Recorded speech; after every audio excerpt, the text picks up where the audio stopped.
In this series, we've been covering all the best weapons and outfits in Forbidden West, and I think you guys are really going to like this video because we're finally going to tackle all the late game gear. As you guys probably know, Guerrilla made some controversial changes to a bunch of legendary weapons in patch 1.09 a couple weeks ago, which made it kind of confusing to figure out which purple and gold weapons were best. But it looks like that was just a mistake because now in patch 1.11, things are pretty much back to how they were before 1.09. I'm sure they'll continue to tweak weapon and outfit stats as time goes on, but I think it's safe to say that the stats we have now are pretty much the final versions, so I can finally give you guys my recommendations for all the best late game gear. Now, just so we're all on the same page, I consider the late game to be everything from roughly the Seeds of the Past main quest to the end of the main story. Of course, there's tons of side quests and other activities to complete after you finish the main storyline, and the items we're going to cover today, which will mainly be purple rarity, can totally be used very effectively while you're playing through all of that endgame content as well. But I know many of you are going to want to know about the gold legendary items too. I'll mention a few of them in this video, but because most of the legendaries are obtained by completing endgame content like hunting grounds, black boxes, and rebel camps, we're going to look at the gold items in more depth when I do my endgame build videos for different playstyles like stealth, hunter, and melee. But I think the purple rarity weapons and outfits are probably the gear most of us will spend the most time with, and there's a lot of them to cover, so let's get into it. But real quick before that, I want to let you guys know that I've set up a Twitter account and Discord server for the channel. I want to use Twitter to communicate more with you guys and do things like polls for which machine hunting guide you want to see next. So if you're interested in that, then make sure to follow Arktix_13 on Twitter. If you want to dive deeper with discussions about Horizon and other topics as the channel continues to evolve, then head over to the Discord link in the description. I'm really looking forward to interacting with you guys more, so I hope to see you there. Okay, so first let's figure out your outfit. If you've been following this series, then you know my mid-game outfit recommendation was the blue rarity Nora Sentinel, so you guys probably won't be surprised that my top pick for a late game outfit is the Nora Valiant, which is basically an upgraded version of the Sentinel. I prefer these outfits because I play pretty dynamically, switching up my playstyle from range to stealth to a bit of melee, so I want something that's versatile. The biggest differentiating factor between outfits of the same rarity level is the skill perks that they give you, and I feel that the Nora Valiant's boosts for concentration and weapon stamina offer the most flexibility. Basically every weapon from hunter bows to bolt blasters is going to benefit from concentration and weapon stamina boosts. Plus, the Nora Valiant has good melee resistance and very good ranged impact resistance, so in my opinion, the Nora Valiant is the best all-around late game outfit. Now I'll also give you a couple of other options that I think are good all-arounders. First, the Tanakh Skirmisher is a great outfit you can buy either in Scalding Spear or at the merchant near your base. The Skirmisher has some nice skill boosts when you're at low health for ranged and Valor, and it also allows you to build up Valor more quickly. Plus, it has some boosts for concentration and weapon stamina just like the Nora Valiant. I'd recommend this outfit for anyone who finds themselves fighting at low health often, or if you want to boost how often you can use Valor surges. My second alternate all-arounder recommendation is the Tanakh Vindicator, which you can get for free by completing the Deluge side quest. The Vindicator doesn't have as good melee and range resistance stats as the Valiant or Skirmisher, but for completing a relatively easy level 15 quest, it's actually a pretty sweet deal. The boosts for stamina, Valor surges, and critical strike will support a wide range of playstyles, and you can get this outfit relatively early as long as you make sure to head north from Scalding Spear when you get there. Now the quest does have a couple of tricky environmental puzzles, so if you get stuck, go check out episodes 30 and 31 of my walkthrough series where I completed it. Okay, let's also cover some stealth outfit options since I know a lot of you guys like a more tactical, stealthy playstyle. This is actually a pretty interesting category because you have the option to skip straight to a gold legendary outfit if you want to. All you need to do is make it to Thornmarsh where you can buy the Utaru Winterweave, which in my opinion is clearly the best stealth outfit in the game. It will give you plenty of boosts for skills in the Infiltrator branch, plus you get access to 5 modification slots for weaves, and of course legendary level damage resistance. The only downside is that you'll need a lot of high level and apex machine components to upgrade it, so if you're not interested in going after those components right now, then you might want to look at a purple option. If that's the case, then my runner-up picks for late game stealth outfits would be the Utaru Right-Singer and the Utaru Hardweave. These are pretty similar outfits, with the Hardweave being better for silent strikes and faster Valor buildup. The Right-Singer is better if you're looking to maximize range damage while in stealth, as it gives a boost to the stealth range plus and deeps concentration skills. It also has slightly better damage resistance stats, so this would be my personal pick for a purple stealth build, but either one will serve you well. Okay, let's move on to weapons. So when building out my weapon wheel, my preference is always for bows for 2 reasons. Arrows can be used to detonate elemental canisters, and they're also the cheapest ammo type in the game. I find being able to detonate elemental canisters is important for my combat style, and I really don't like running out of resources mid-fight, so I like that arrows are cheap. That being said, we'll also cover options for each of the other weapon categories, so if you like Boltblasters and Spikethrowers for example, don't worry, we'll cover those too.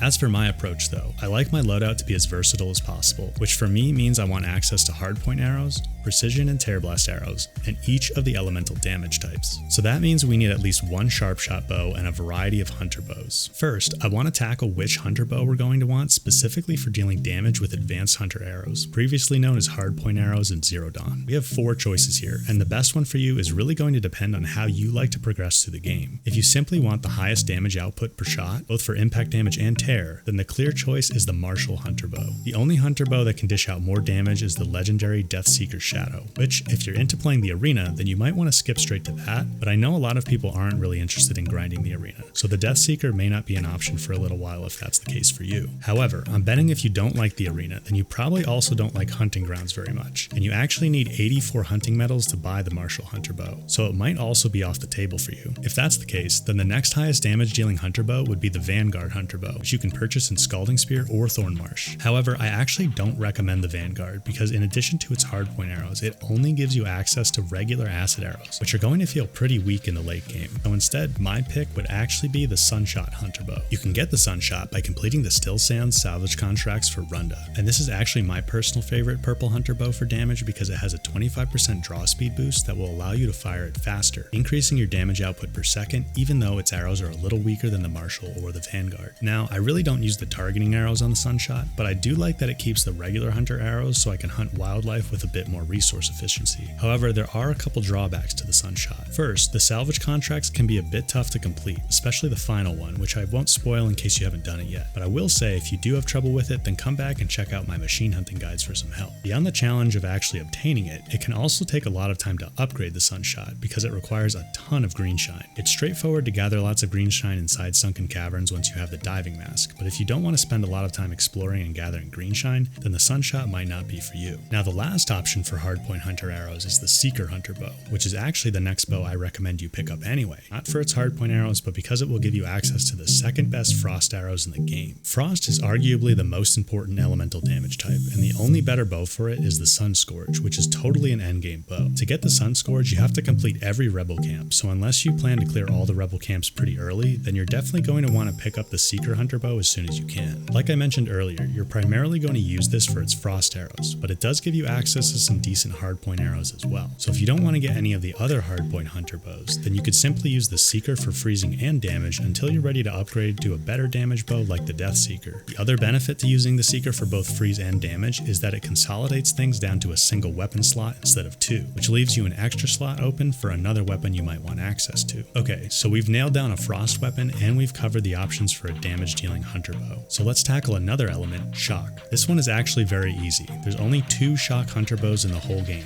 and one is the Deathseeker, which we already mentioned is more of an endgame bow. So my recommendation for the late game has to be the Lightning Hunter Bow, which you can get by completing the Need to Know side quest with Talana. Without spoiling anything, this is a pretty challenging quest, and I would definitely recommend you pick up the Seeker Hunter Bow before doing it so you have access to some good frost arrows. But it's definitely worth doing this quest because I feel shock arrows are a very important elemental ammo, and the Lightning Hunter Bow is basically your only option until you can save up enough arena medals to get the Deathseeker. As an additional bonus, the Lightning Hunter Bow will also give you access to the best Purgewater arrows in the game. I know Purgewater is a bit confusing to use, and I'll be posting a video on how to use Purgewater soon, but it's definitely worth having access to the Purgewater arrows as well. Okay, so now we need access to acid and fire arrows, and actually I'd be interested to hear what you guys think, but I really don't feel that fire arrows are very important in Forbidden West, at least not as important as they were in Zero Dawn. It seems like even machines that are weak to fire aren't that weak to it, so I don't find myself using fire arrows very often. Acid, on the other hand, is pretty important, and a lot of machines are weak to it. Funny enough, the best purple bow for acid arrows is also the best for fire arrows, so even if we don't use them much, we're going to get access to some good fire arrows with the Wildfire Hunter Bow. Now, the acid arrows are going to be locked until you upgrade this bow to level 3, so you should make it a priority to upgrade the Wildfire right after buying it. Similar to the situation with frost arrows, the Sun Scourge does have better fire and acid arrows, but again, I think most people aren't going to go out of their way to clear all the rebel camps to get the Sun Scourge until much later in their playthrough, so you'll almost definitely want the Wildfire Hunter Bow in your late game loadout for those acid arrows. Alright, so we're loaded up on elemental and hardpoint arrows. The last essential weapon is going to be a Sharpshot bow so we can get access to precision arrows, and I also personally like to have access to tear blast arrows for removing components. The best bow that's going to give us both of those is the Glowblast Sharpshot bow. In fact, other than the cleaving Sharpshot bow that you get during the Broken Sky main quest, the Glowblast is the only other bow in the game that allows you to use tear blast arrows. So for me, this is a simple choice. It also gives us access to plasma arrows, but I think you guys would agree that Plasma is pretty weak, so I really only want the Glowblast for those Tear Blast arrows. However, Tear Blast arrows are a bit expensive to craft since they require both Machine Muscle and Echo Shells, so if you're not a fan of Tear Blast arrows, then I would recommend the Delta Sharpshot bow for its very strong advanced precision arrows. Actually, I would recommend you pick up the Delta even if you already have the Glowblast, because it also gives you access to strike-through arrows, which can pierce armor and deal way more damage to the target underneath compared to normal precision or hardpoint arrows. This is super useful for clearing rebel camps and dealing with other human enemies wearing helmets and armor. So the Delta Sharpshot bow is good to at least keep in your inventory so you can pull it out for those occasions. Okay, so let's take a look at my typical late game loadout based on what we've covered so far. You can see that I have the Nora Valiant outfit on, and we've got the Sunshot Hunter bow for hardpoint arrows, and then we have the Seeker Hunter bow for frost. We also have the Lightning Hunter bow for shock and Purgewater, and the Wildfire for acid and fire.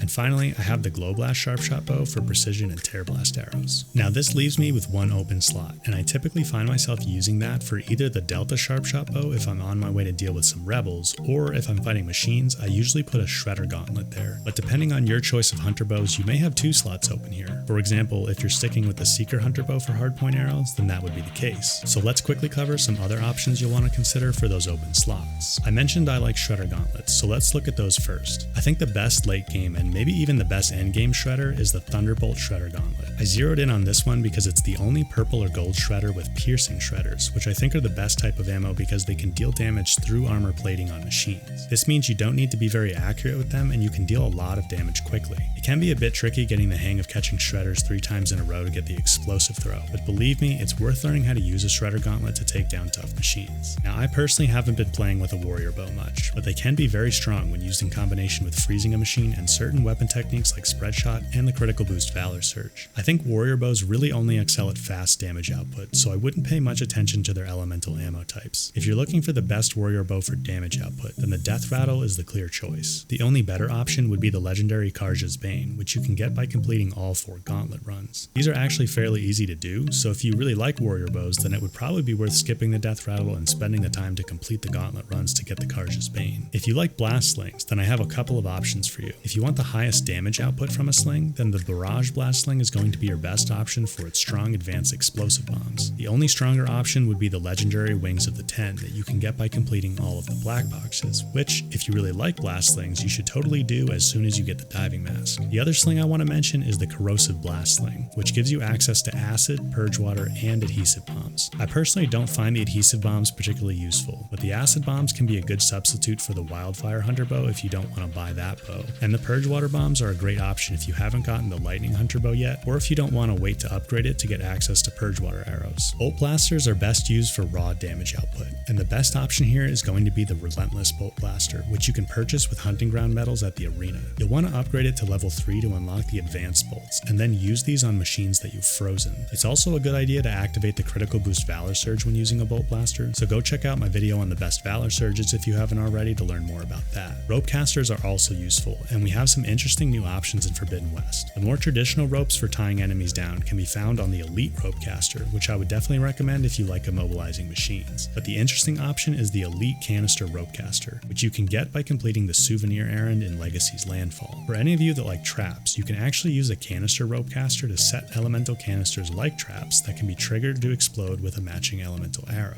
It's actually a pretty strong combat tactic, and it's pretty fun too, so it's worth experimenting with. For you Spikethrower fans, I would recommend completing the Rangeray salvage contracts for Danner to get the Vindicator Spikethrower. I like this one because it's one of the few Spikethrowers that has drill spikes, which are good for tearing off components, and advanced explosive spikes for dealing lots of damage. Now if you want to do the Way Home side quest in Legacy's Landfall, then you'll be rewarded with the legendary Skykiller, which has the strongest explosive spikes in the game. And finally, we have Tripcasters. I don't generally use Tripcasters myself, but if I did, my picks would be the Perimeter and Delver Tripcasters. Personally, I think the most useful tripwires are shock wires, and the Perimeter Tripcaster has the strongest version of those. You'll need to complete the Blood for Blood side quest to get the Perimeter, but if you just want to deal raw damage with a Tripcaster, you can buy the Delver and Fall's Edge, which has very strong advanced explosive wires and a boost for stealth damage. Alright guys, those are all my recommendations for late game gear. I know that was a lot of options, but there's over 50 purple weapons and outfits altogether, so hopefully this has narrowed things down for you. If you want a versatile build like me, then just remember the essentials are the Nora Valiant outfit, the Seeker and Lightning Hunter bows, and the Glowblast Sharpshot bow. Add in a hunter bow like the Marshall or Sunshot for better damage output, and pick up up the Wildfire Hunter Bow or Corrosive Blastling for acid arrows or bombs depending on your preference. With those 4 or 5 weapons, you'll be well rounded and you can fill out the last 1 or 2 slots to suit your playstyle. By the way, I'd love to hear what you guys think are the best late game weapons and outfits, so definitely leave me a comment about that down below. And if you're interested in seeing the ultimate builds for different playstyles like Stealth, Hunter, and Melee, then totally make sure you're subscribed. And if you think I've earned it, then hitting that like button while you're down there really helps me out. Don't forget to go check out Twitter and the new Discord server as well. Thank you guys as always for watching, and I'll see you in the next one.